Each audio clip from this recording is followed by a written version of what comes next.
ৰাতিপুৱা পুলিচৰ বাবে দৌৰিবৰ কাৰণে ষ্টেডিয়ামলৈকে আহে। এইবাৰতো আমি ইমানো চিন্তা কৰিছো যে কেতিয়াবা ৰিজাল্ট দিলে আমি দেখো এখন ঘৰতে দুটা তিনিটা চাকৰি পায়।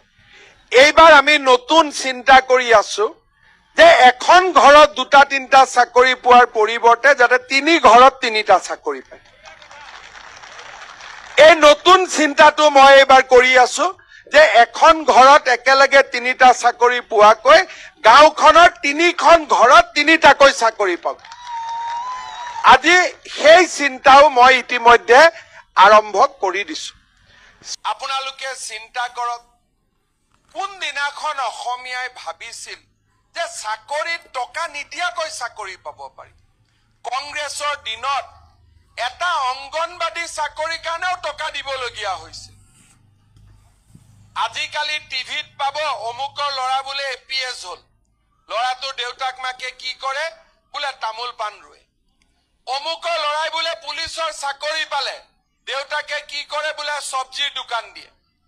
অমুকৰ ল'ৰাই বোলে মাষ্টৰৰ চাকৰি পালে, বোলে দেউতাকে কি কৰে, দেউতাক নাই, মাকে কাৰোবাৰ ঘৰত বন কৰি ল'ৰাটোক পঢ়াই আছে। টিভিত দেখে নে নাই এনেকুৱা কথা?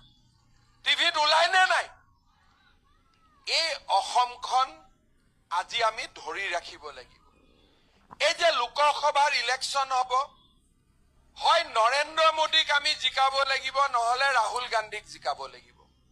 আপোনালোকে চিন্তা কৰক,